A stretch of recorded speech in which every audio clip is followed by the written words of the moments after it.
Fantasy managers, welcome back to another edition of the FPL Addicts and Esports Live weekly videocast and podcast.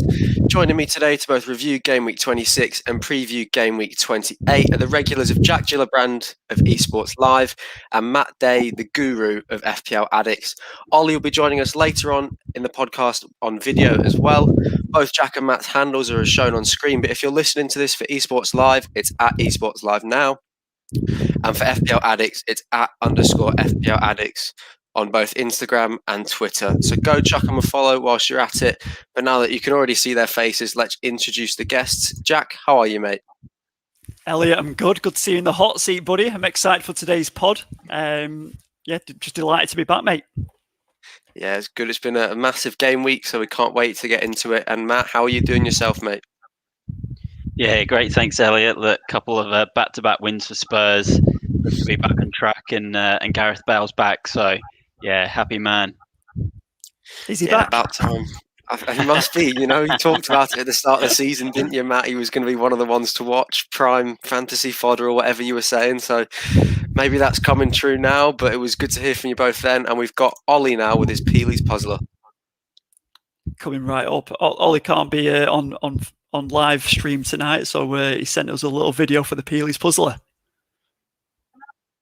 Peelies Puzzler. If any of you got Emi Martinez last week, hopefully you can go back to back, go 2 from 2, and get this one right as well. So the first two clues are as follows. They both relate to Barnsley, who've been absolutely flying in the Championship at the moment. They've broken into the top 6, but this is also one of the best FPL defenders this season, who I have had in my team for quite a while now. So I started my career at Barnsley, and I made my first team debut at the age of just 17. So they're the first two clues of this week's Peelies Puzzler. To the next two coming up midway through the podcast. Good stuff from you there, Ollie. Thank you very much. But now it's time to review the Game Week 26 results. And it started off at the Etihad with Man City, West Ham. Man City were able to beat West Ham with their two centre-halves scoring both their goals.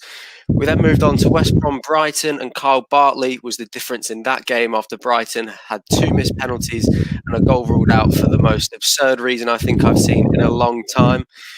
Aston Villa then beat Leeds 1-0. Wolves held my team Newcastle to a point at home with a very frustrating performance. Crystal Palace Fulham, a bit of a 0-0 draw there. Arsenal were able to defeat Leicester 3-1. Matt's team Spurs demolished Burnley, which is what he would be loving to see. Gareth Bale back on form, back amongst the goals. Jack's team Man United draw 0-0 with Chelsea. Bit of a boring game there, but another clean sheet for Thomas Tuchel's Chelsea. Liverpool beat Sheffield United 2-0 away with an own goal and a goal from Curtis Jones. Everton beat Southampton 1-0 with Richarlison, who's found his way into a little bit of form this game week. Man City beat Wolves 4-1. Again, Pep Guardiola's side showing why they are going to be the champions this season.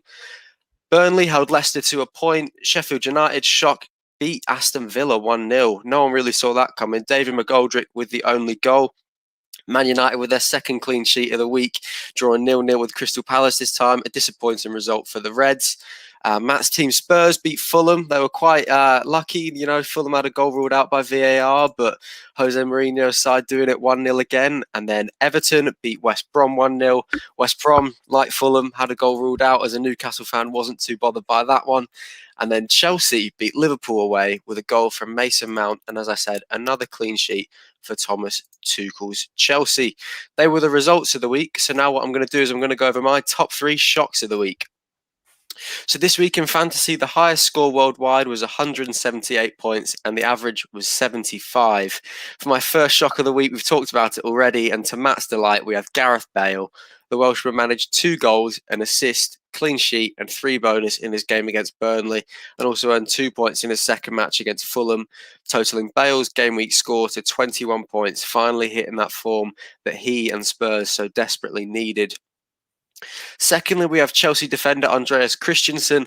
The Danish international managed to accumulate 2 clean sheets and 5 bonus points over his 2 matches against Man United and Liverpool, which isn't bad at all for the centre half. This gave Christensen 17 points in game week 26.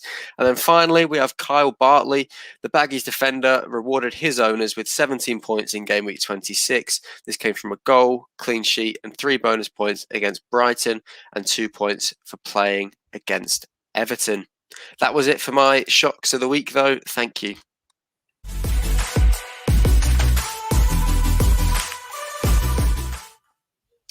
Right, so moving on now, we've got our team reviews. So firstly, what we're going to start with is we're going to start with you, Jack, who wild card. Are you excited to talk about this one or not really? Listen, it's been obviously, I think a lot of people have been let down this week, haven't they? With a lot of people playing wildcard, triple captain shouts, and the double game week. It looks so promising, so exciting. And then we've been blessed. Listen, I got a decent score, to be fair. I don't think it was the worst. But is it great? Is it what you expect from a double game week? Probably not.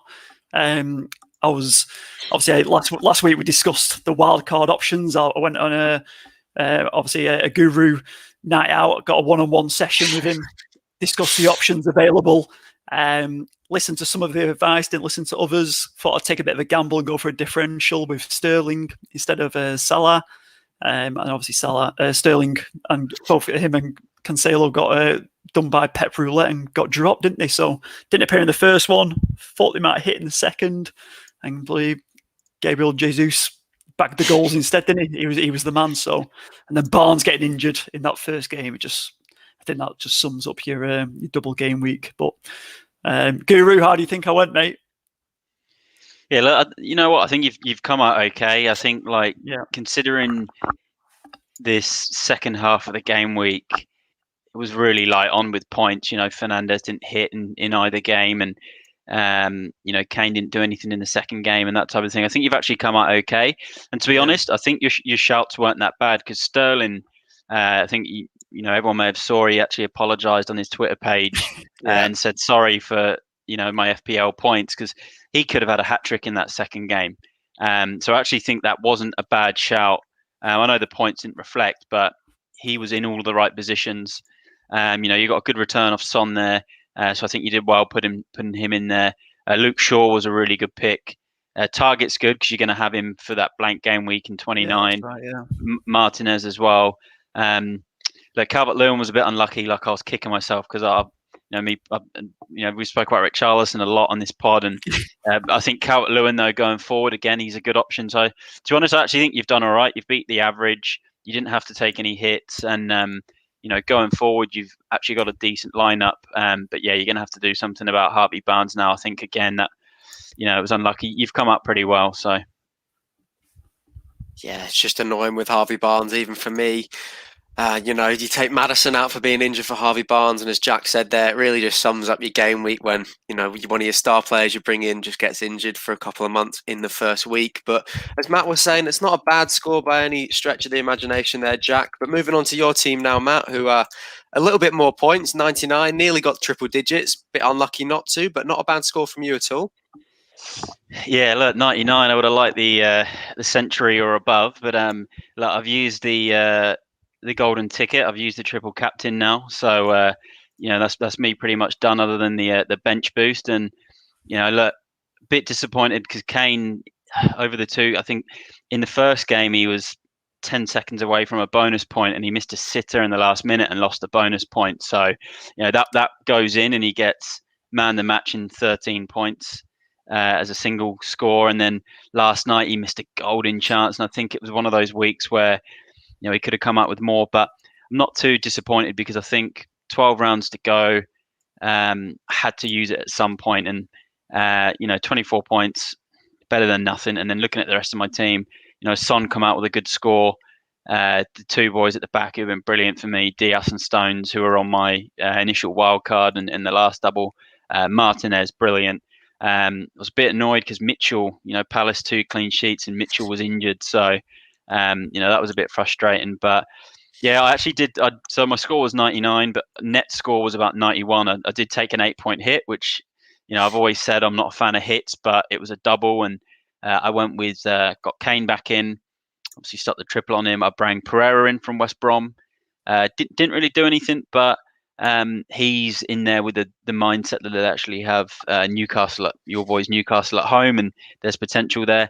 And then Calvert-Lewin was the other -4, and I've always liked Richarlison. I've talked him up a lot, and I was a bit kicking myself when he come out and got the highest score. So look, not going to play him in 99. Probably didn't quite need to take the hits, but I think future planning, the transfers I've put in, means I potentially might not need to make take as many hits over the next few weeks now. So yeah, look, I'm going to take 99 points and move on. I can't complain too much.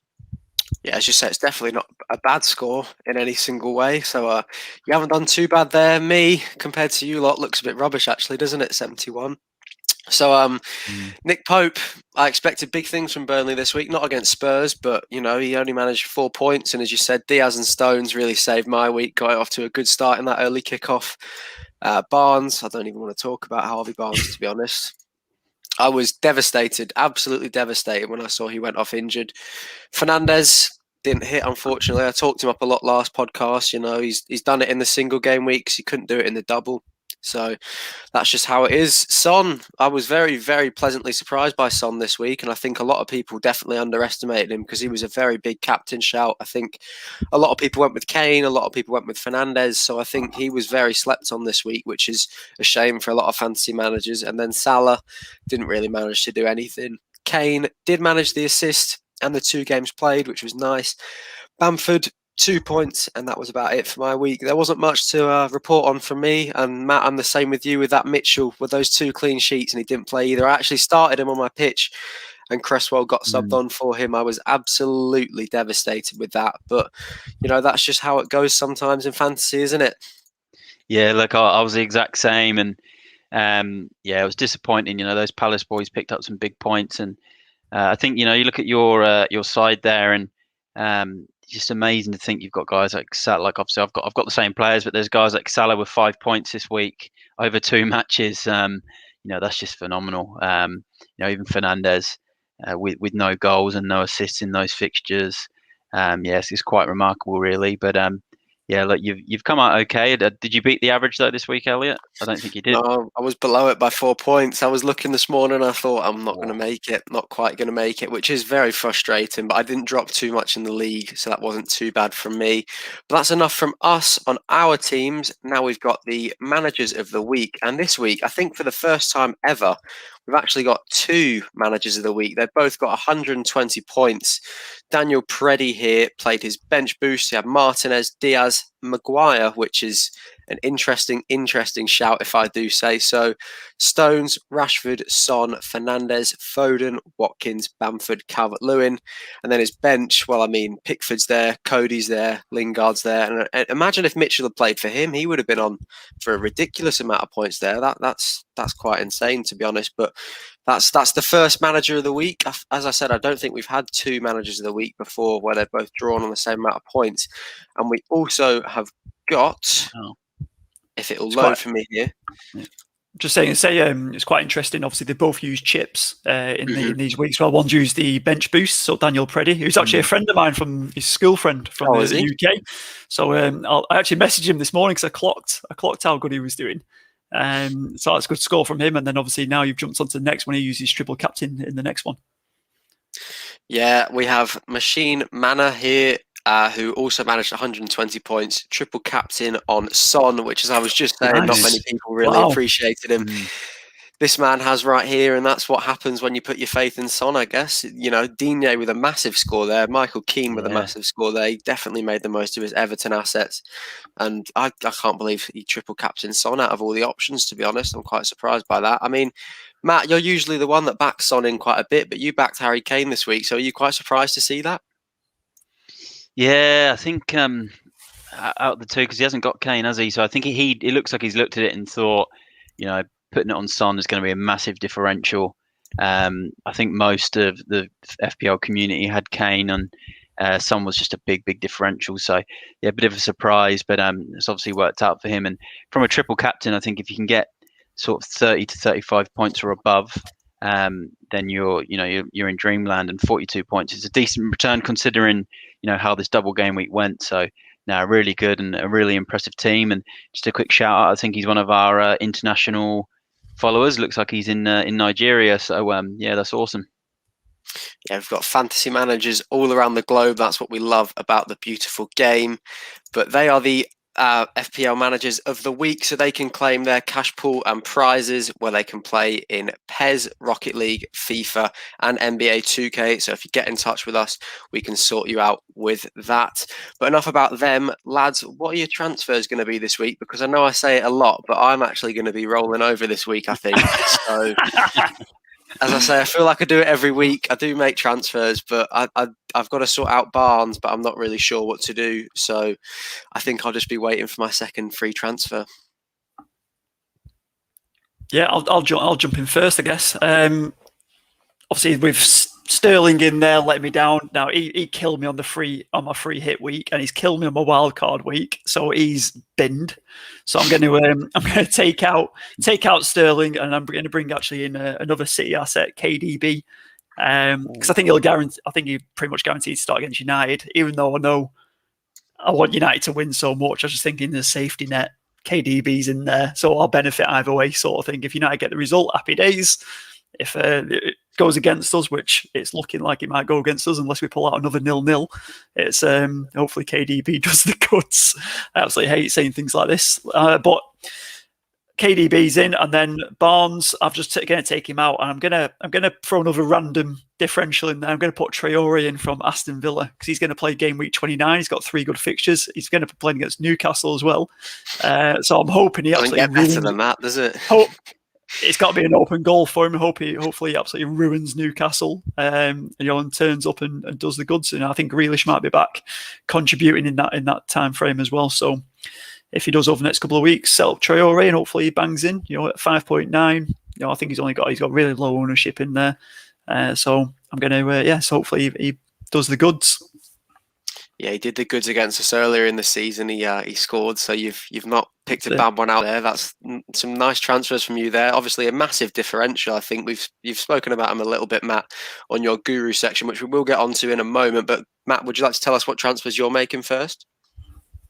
Yeah, look, it's I think it's going to be a last minute one for me. So at the moment, I've not made any. I was potentially using your famous words of rolling over.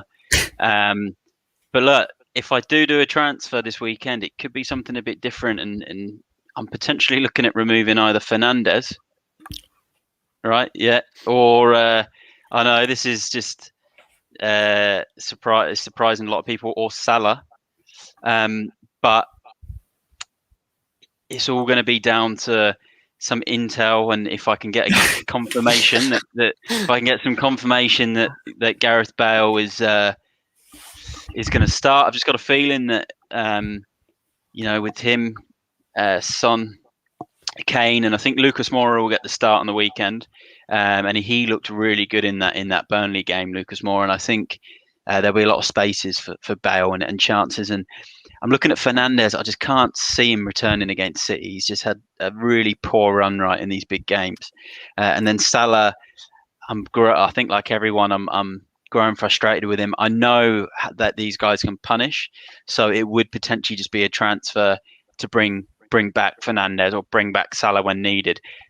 So look, it's going to be a last minute one. I'm not sure. I've done nothing yet. I could just roll over and save 2, but if I'm going to do a transfer, it could be Bale, and it's also for the fact that he's got a fixture in 29 and Fernandes and Salah don't. But yeah, look, it's a worry, especially with Salah having a home game. I know their form's been poor and they've not won in 5 games, but yeah, that's what I'm kind of looking at. But I don't know if I want to risk it because not having Fernandes at the start of the season is why I had a bad start. So yeah, it's going to be a last minute decision, and if it is, it's going to be a huge one. But yeah, who knows? It's either that or 2 transfers saved. Yeah, and you don't have the luxury of having a wild card to fall back onto, which I think I'm the only one on the podcast now that does have that if needed. So it's always a big worry when you get the big money assets out, and then you've got to think about, if they start performing, how do I get them back in and stuff like that. And you're one that speaks about that quite a bit, Matt. So I'm quite surprised by that. But everyone's sort of holding on this year, aren't they? With the thought of just the fear of missing out. I think it is like getting them out, and then they go and serious get a 20 Fomo. pointer. Yeah, literally that's what it is. It's just massive FOMO. But that'll be interesting. I know I've said I'm not going to do anything, so that's all that is from me. But what we will do now, Matt, is we will get onto your guru section, where you have got your form players, your differentials, your ones to watch, your 3 teams to watch out for, your captain picks, and your scout 11.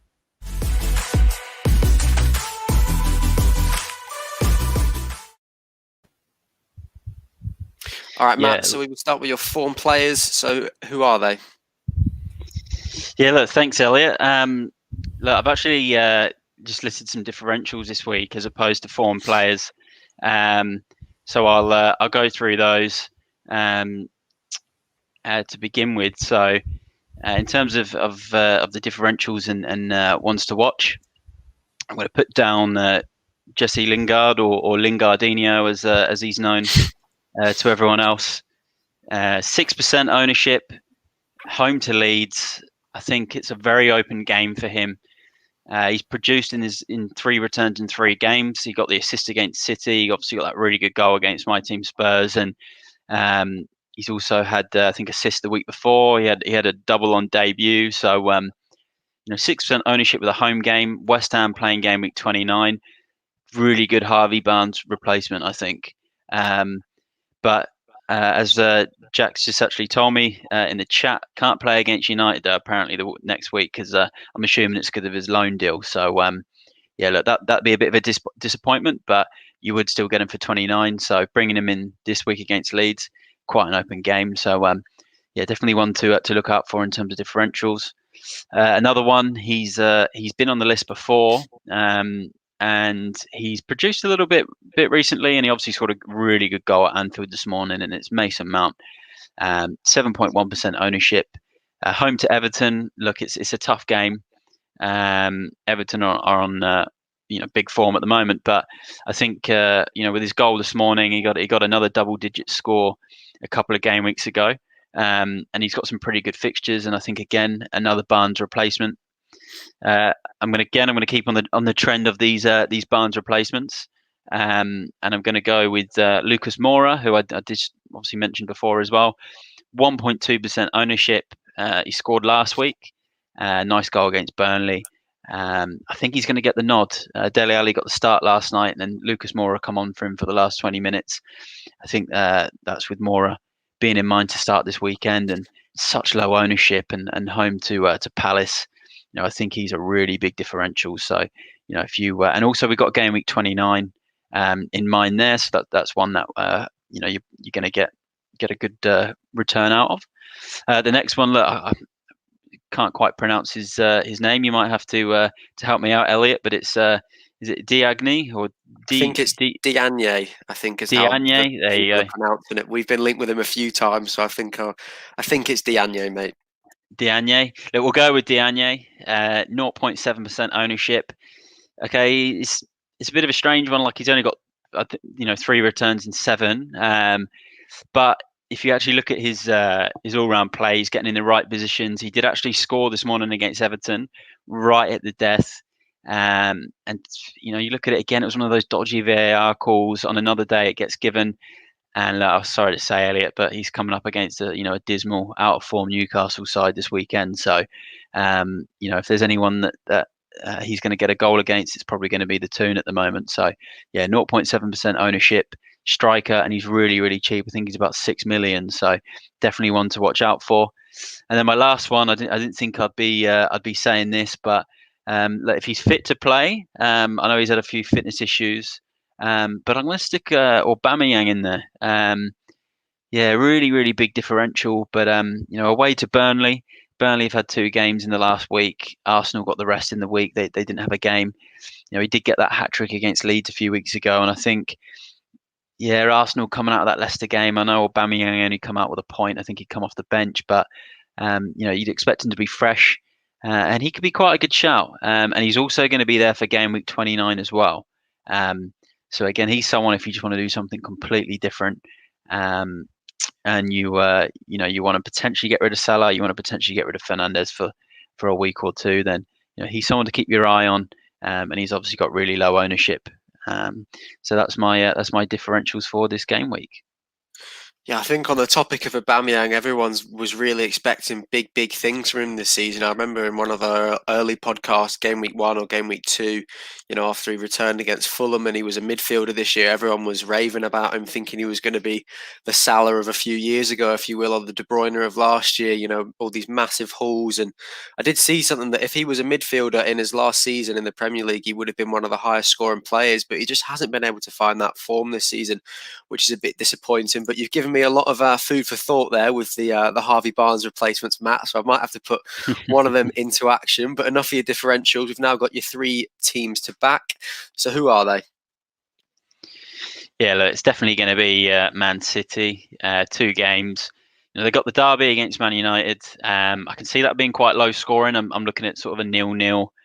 It's a bit of a theme with United in big games. So looking at a bit of maybe of a 0-0 or 1-0 City type of win. I think it's going to be quite strong on defence. So if you've got your Diaz's in there, Edison's, Stones, you could be quite secure with a clean sheet. They got the second game against Southampton. You'd expect them to win that. Southampton are bang out of form. You get a lot of pep roulette, but if I'm going to have to pick a team, it's going to be them. Another one, I'm definitely going to be picking my side, Spurs. I know Palace have had a couple of solid results and clean sheets, but I think off the back of a couple of wins for us, we've got our front line back out there starting to fire again. I think it's a good fixture. If Zaha doesn't make it as well, then I'd really expect us to come out and win that game by a couple of goals. And then my third team is not actually Liverpool, which is pretty crazy. I didn't think I'd be getting to game week 27 and not having Liverpool as one of my 3 teams in, considering they got Fulham at home, who are in the bottom 3. So it's surprised myself, but with 5 games at home in a row of defeats, and I think 7 in a row without winning, and Fulham are quite compact. I'm not putting them in. I'm gonna put in. I'm gonna have to put in Arsenal, and unfortunately, again, I say this all the time as a Spurs fan, it's not one I want to do, but I've got to take the bias aside and be honest. And they look good against Leicester. They did. They look good against Leicester, and away to Burnley. Burnley have had those 2 games, and yeah, I think for me, Arsenal's form isn't great either, but 3 goals away at the King Power, and they looked in control, to be honest. And yeah, Liverpool was I just can't put them in this week, and I'm gonna have to go with them. Arsenal and City and Spurs. That they're going to be my 3 teams. Well, as we all know, Matt has now transformed into a massive Arsenal fan, so you can No be chance. expecting him in the red and white next week in the Arsenal home shirt. But jokes aside, Matt, they're definitely, I don't back Liverpool either myself at the minute. I don't think many people do, even at home. If you'd said that to me a year ago, Liverpool at home to Fulham, they wouldn't be in your shocks of the week. I would have called you absolutely crazy, mate. But moving on now to your captains, who have you chosen? Yeah, look, I've put Kane at the top of the list this week. He's got that knack of scoring in London derbies, so definitely Harry Kane. I'll add Son in there now as well. I think both of them are really good shouts. And then if I'm going to the City assets, definitely Gundogan, like he's got to be in there. Every returns with something most game weeks, doesn't he? Whether it's an assist or a goal, and there's points on the board. I'm not entirely sure if he'll play both games. He'll definitely get at least one of the 2 and maybe a sub appearance, but he's a captain option regardless. KDB, Jack will be happy to hear that one.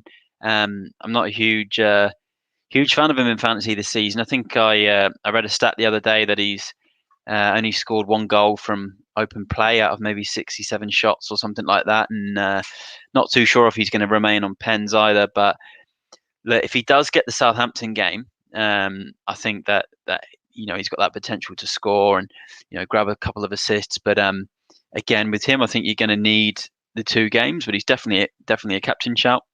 Obviously, I did speak about potentially taking Salah out and Liverpool not being in my 3 teams, but I'm still going to put Salah on there as a captain choice. He did get subbed off early last night. He's probably going to have a bit of a point to prove, potentially a bit of a backlash.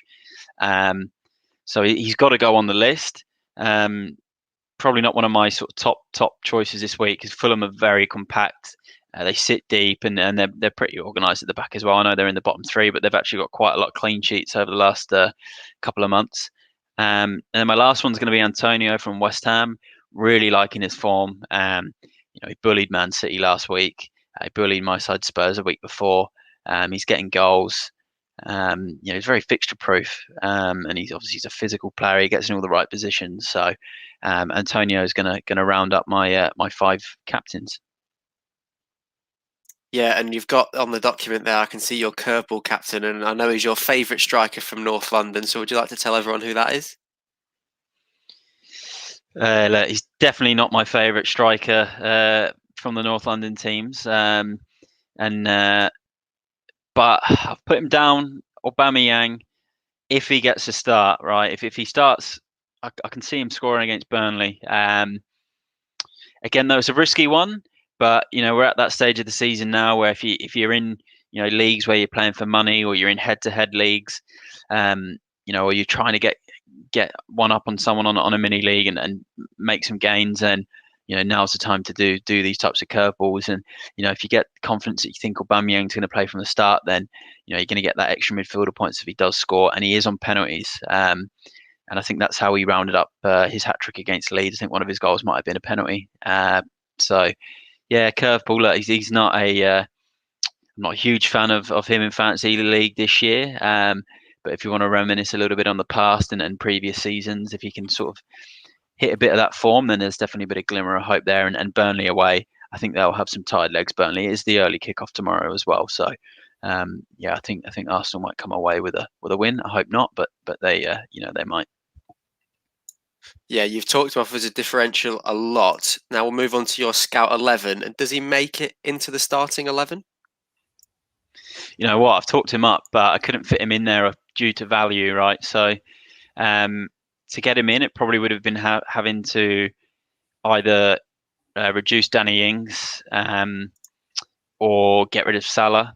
And I just think with Ings having an extra game, may not play both games though with Ings. I got stung with that last time where I did captain him in that double game week and he missed the second game. But I think Southampton are desperate now. Like they need points. They could get dragged in this relegation zone. So he didn't make it in. I've put Willian in there because he was kind of what I could fit within the 100 million budget. It's an interesting one, but he's coming off 11 points against Leicester last week, and I think Willian's the sort of player that you've got to get him when he's hot. He can normally do 2 or 3 really big scores, and then he just kind of disappears. So I think for the game week, Willian, Son, Gundogan, gets in there week in, week out, especially with potentially two fixtures that he might appear in. Salah still got to be in there. That's in the midfield.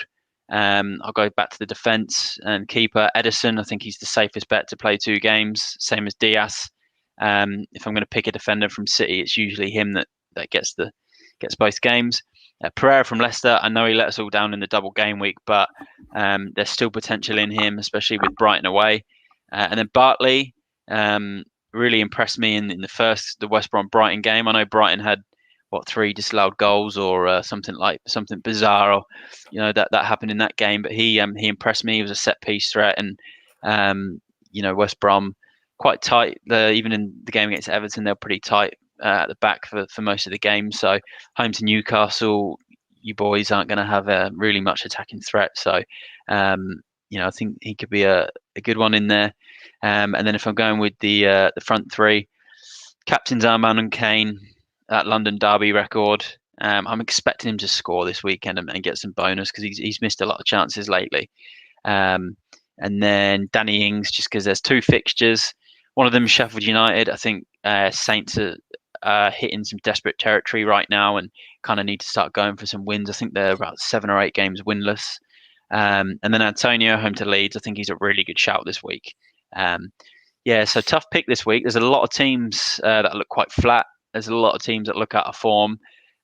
So I think if you're wild carding or you want to make some drastic changes this week and you're chasing people in leagues, this is the time for differentials because there's not too many consistent players, is there, right now? So No, and we're getting to the business end of the season where it's those fine margins that, as you said, in your mini leagues, if you're playing for money or head-to-head leagues, they are the difference at the end of the day, because a lot of people will have, the construct of the team with your Kanes, your Sons, but it's those little players that get you those points that will really shoot you up those mini leagues. I think it's quite interesting though how you've you spoke about it a lot, that the double game week can be a bit of a bait sometimes into making you choose him as your captain. So I do like that you've gone with Kane.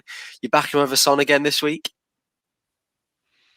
Yeah, look, I think it's going to, for me in my personal team, it could be a last minute choice between Kane, Son, and if I decide to just do this Bale thing, then it may be him. But I think as a safe general all round option, if you can get the nucleus of your team right, with your Gundogan's and Antonio's picking up points, you've obviously got to get your captain right each week. And I think Kane's the safest bet. He scored against Palace in the last game. He got the full bonus in that game as well. He scored against him last season as well. Son's got a good record against Palace as well in home games, but I think Kane's pretty safe with the penalties as well. So I think he'll come out with a goal. I think he's never gone 3 games or something without a goal in Premier League history, and albeit he did score against Burnley, but he never normally goes a couple of games without a goal, does he? So I think he's the safest one with the captain. Gundogan, I would have said him if KDB wasn't back, but City just don't really need to. They can rotate now. They've got a massive squad. They've won the league. Jack's side United blew it. So Gundogan doesn't get the armband this week. Yeah, they've got their feet up. They're just walking their way to the title at this point, aren't they? It's easy for them, just dropping the money out their pockets as they're walking their way. But, Jack, we've spoke a lot about Salah and Bruno today. He's stuck with Salah, the guru. So what's your thoughts on that? Do you think he'll fire against Fulham at home? Are they finally going to break their 5-game loss streak at Anfield? Can I be biased as a United fan and just say it's game over? And of course you Salah, get him out your team, spend your money elsewhere. I think spend it on Bruno. I like that. Spend it on Bruno, but I think obviously the guru that's the one I went against the guru with last week when he recommended Salah to me, because I'm just not happy with him. And I think having the gamble with Sterling, what I put into my team, versus what Salah provided this week, I didn't feel that bad about doing it. Do you know what I mean? And usually you can't go without Salah, can you? But against Fulham, on paper, he's getting a hat trick or something like that, don't you? But they're just not performing. Liverpool are they've had their injuries in defence. Now they're without Henderson. Are they how much of a good team are they without Henderson in there now? Not looking great. And I think even putting another Arsenal player in there, Willian in there. Obviously now Matt's an Arsenal fan. His favourite winger from North London as well, I guess. I can't believe he didn't do the double up with Aubameyang in there instead. But I'd say spend your money elsewhere than Salah. Famous last words. He will probably bang a hat trick this week, and they'll bounce back Liverpool this week, won't they? But yeah, I think I'm not a big fan at the moment. But then again, look at my position in the mini league.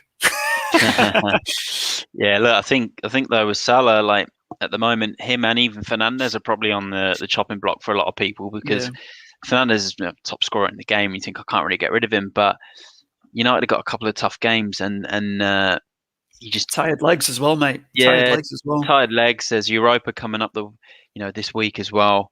I think it's Europa this week as well, isn't it? Yeah, for United and for Spurs as well, and a few other sides, and this is going to be what's going to become a priority for some of these clubs, and Salah just not liking his form's just really declining, and Fernandes, can he actually do it in a big game?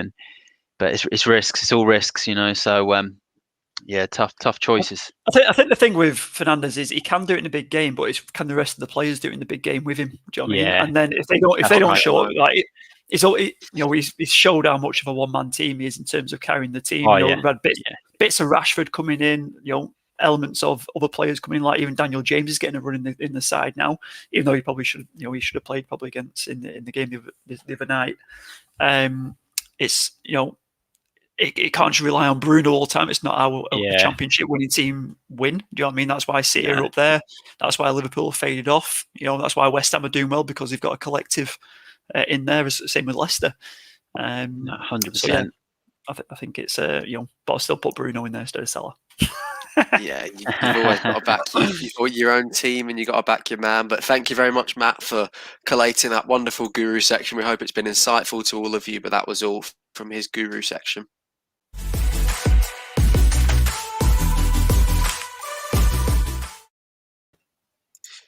Moving on now, and it's time for another very special guest on the podcast this week. And we've managed to get another one of Jack's UK mates, who is currently sitting 13th in our mini league after a smashing incredible 112 points with Not Lob Wanderers as his team name. Tom couldn't be with us live, but we sent him some questions, and these are the responses he's got from us. So Tom, mate, it's great to have you on the pod. Thank you for taking some time on and telling us about your FPL season so far. You've been smashing it and find yourself within our top 20, so well done for that, mate. It's a very competitive league, and we know how difficult that can be. What I'm interested to know is how long you played FPL for and what your best finish is ever. So, evening everyone. Just to answer the questions that obviously you've sent over to me today. Not the Wanderers have been established since 2012. I've missed a couple of years, but obviously I've tried to do it as much as I can. I normally do better when I've got a bit of a league going with mates or a bit of financial incentive. The highest I've ever finished, it was 106,000th, and that was in 2017. I'm going to try and beat that this year.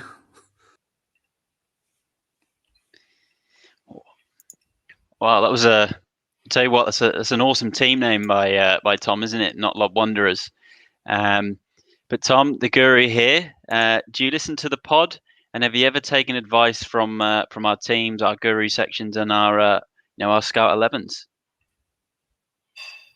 I only actually listened to the podcast once this year, and it was when I was actually manager of the week, I think it was. So I got a notification. I thought I'll give it a watch, and yeah, it was quite good. I've never actually taken advice. I'm a bit of a lone range when it comes to advice. I do a bit of scouting on Match of the Day, and pick my team from there. Have a look at the fixtures the next week, and just go from there. But yeah, that's about it, really. I think he needs to take a bit more advice from us boys, don't he? I think we talk a bit more common sense than Match of the Day. 100%. Gold. He's just a typical winner, isn't he? Jumps on to collect his rewards on the centre stage, manager of the week. Brilliant. So, five-a-side team. We asked Chris Reed last week who would make his five-a-side team for the FPL this year using some of his favourite assets. So, Tom, who would make your team? You can use your favourite FPL assets, but you've also got to include a differential or an unsung hero in there they've had this year. So, Tom, who made your five-a-side team? Five-a-side team. I'd go for Martinez between the sticks in goal. He's been my little unsung hero this year. He's got me loads of points, to be fair, and he costs absolutely nothing. In front of him, I'd have a little bit of muscle and a ball player, John Stones. Then be two little midfield flair men in front of them, if you want to call it. I'd have Son and Grealish. And then up top, on his own, leading the line, there'd be King Kane. He's got it all, and King Kane backing in goals, assists. He'd be the man. A bit like me back at Vida back in the day, Jack? I like that team. I'll tell you what, is he right, Jack? Was he King Kane? Listen, he's a strong lad. He's Tom, and he used to just play the ball up to him. He'd have his hold up play, and he'd be able to turn and get a pop away. But he was always, like, we were all early 20s, and Tom's a bit younger. He was like 16, 17, but he used to be able to bully the big lads. He was a good player, Tom. I don't think he does much movement these days. I think he shuffles around the pitch, but yeah, nice five-a-side team. And interesting to have Bruno in there as well. He didn't have Bruno, and I thought it was a nice pick with Grealish. I think Grealish's injury lately, he's probably kind of gone out of the frame because he's been a brilliant FPL asset over the season. He put Stones in there. I wasn't quite sure if Stones was, the muscly type of defender that he mentioned. He's quite elegant, isn't he? But he has been brilliant. He has been brilliant this season. So that's a really good choice. And obviously Martinez, Harry Kane, speaks for itself. Who was his other one again in the flair in midfield? It was Grealish and Son. Yeah. Oh no, Fernandes. That is a surprise, but and no Gundogan. Yeah, they're usually the two hot picks, aren't they? But you can't go wrong with Son and Grealish, to be fair. It's a great team. Yeah, and we can't all love Gundogan as much as yourself does, Matt. So, yeah, but I saw the massive smile perk up on your face when you heard he said Harry Kane, so you definitely appreciated that. But Tom, Bolton are clearly a team with a massive downfall recently, but you're sitting 6th in League Two right now. So what are your hopes for the season, mate? Question this next one when it comes to buying a team. Oh, wrong one. I think Tom sent me the wrong order there, so let me bring up this one here. So when it comes to my team, Bolton, we've been on a bit of a downward spiral for the last decade, really. It's not been a good time. But we started off with pre-season. Pre-season looked really good. We signed a brand new squad, and everyone thought it was going to go really well. It's been a bit of a tough season, to be fair, but we've finally got it going. We're unbeaten in 8 now. Won the last 6. I think we're in our best run of form, I saw the other day, since 2000.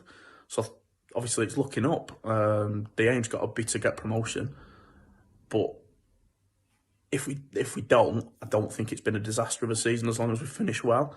Obviously, there's been no fans there, and it's been everybody's cup final really coming to the Reebok. So hopefully next year we get the fans back. Hopefully in League One in an ideal scenario. Obviously, if not, it's got to be promotion next year, hasn't it? Not too sure about promotion, but I think Bolton have been a bit of a downfall since 2003, haven't they? They were brilliant, weren't they, for a couple of years in the Premier League with Sam Allardyce, and really cemented their place in the Premier League. And I think they might have even played UEFA Cup football at one stage. I could be wrong, but I remember them having possibly, JJ Kocher, Fernando Hierro, Ivan Campo, Kevin Nolan, Yuri Djorkaeff. Do you remember him? Djorkaeff, I had Michael Ricketts and Kevin Davis. I was going to say Michael Ricketts is before your time, Elliot, probably. But it's, Michael Ricketts was, made it to the England team. He came out of nowhere, didn't he, from the Championship into the Prem? Yeah, and Yuri Jaskalainen and nice. Tell you what, though, Kevin Davis was a bully. He was an absolute bully, horrible player, and he was a good FPL asset because he wasn't expensive. He was cheap, and he would just chip in with goals and bonus, and really horrible footballer was Kevin Davis. Good way to describe it. He was horrible, wasn't he? But he was class, though, to be fair. I think he's coaching now. And if he's anything sort of a minging player and he passes on his expertise from then, I think a couple of players will learn well from him. But so this one I enjoyed because obviously Tom's a big Bolton fan. So I said to him, "You'll like this question being a Bolton fan," but here we go. Burnley, Blackpool, and Blackburn. You have to buy one, you have to manage one, and you have to win the league with one of them. So, Tom, who are you picking?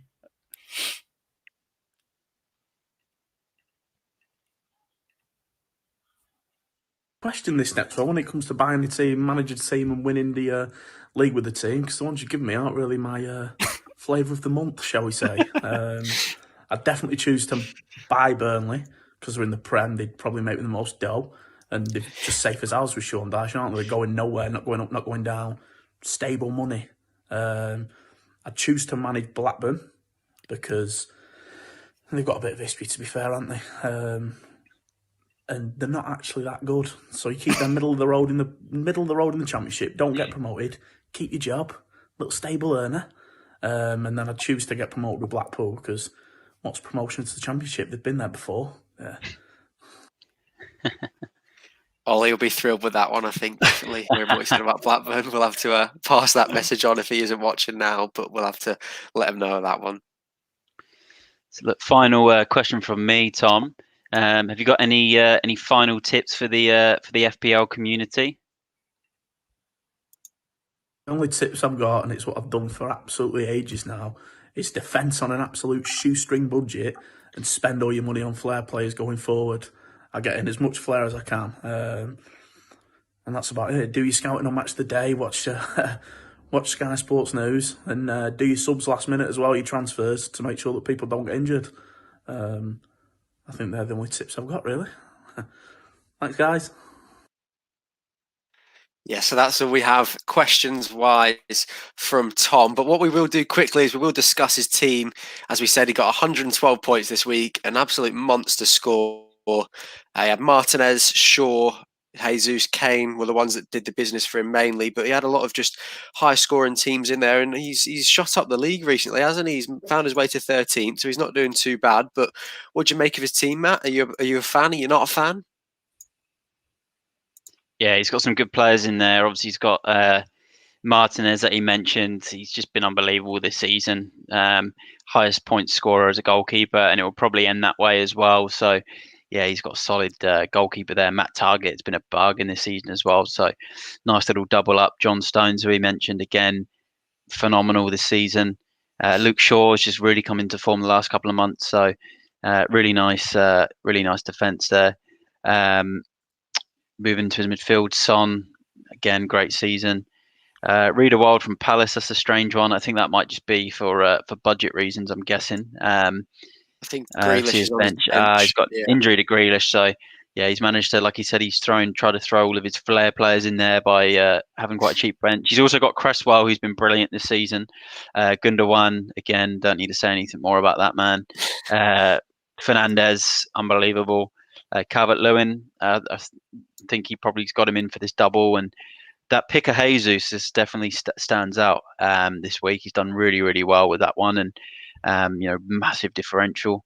Kane, he's used the triple on him, but like we said earlier, I think with that, you'll take what you can get at the moment. It's just so unpredictable this season. So he's come out pretty well, hasn't he? So good side. I think it's going to be a really strong lineup when he gets Jack Grealish back fit. He's going to be a really big player, and potentially could be a bit of a differential all of a sudden. So yeah, really good team. Yeah, not bad at all. And Jack, I know you said you got Luke Shaw in this week. He's in my draft team myself. So how big of a pick do you reckon he could be in the upcoming weeks? Because he's definitely played his way into a little bit of form this season. He was one of the top prodigies a couple of years ago when he came from Southampton, and he's finally, fulfilling his destiny ever since you signed Tellez, because he's realised he's got to start playing football properly, I think. Yeah, I think it shows how important having that second man in each position is, and that shows in City. City have basically got two teams, right? And then so United, that's where they needed to strengthen. So that's with the sign of Tellez, like you mentioned. Shaw steps up and he's actually looking, he's looking like a player. So you don't really want to drop him as much now. They want to save him whenever they can for the big games. Clean sheet wise, obviously, if United can keep a clean sheet, which they're obviously doing well with these 0-0s at the moment, is great. But with City coming up, I'm not too sure. But he is in my team as well, so I'm backing him. So nice selection there from Tom. And as Matt mentioned as well, I actually said to Tom this morning when I was chatting to him that the Jesus one was a great shout, and that was more of a differential shout, really, wasn't it? Because I don't think a lot of people would have been thinking about him. They were going for a 5-man midfield, if anything, during the double game week, and the Jesus one was a great pick, to be fair, which, with Kane not hitting on both games, I think that saved him really and managed to get him up with that into the 3-figure mark. He's also not got Salah, so he's obviously been able to get a bit more of a balanced squad, and it's paid off for him this week. So yeah, definitely. As we said before, I wonder how long it's going to be before a lot of people just pull the plug on Salah. It's definitely coming into the defining couple of weeks, in my opinion, at least for my team. But yeah, it's definitely an interesting one with Salah. You never really know what to do with him. But we'd like to thank Tom from Blackpool for coming on today, being our top 20 guest for game week 26. And we look forward to see how he finishes going into the final third of the season. We wish you the best of luck, mate, but just don't overtake me or the guru at this point in time, because otherwise you'll be taking our jobs at some point. But thank you very much, Tom, and we wish you well, mate.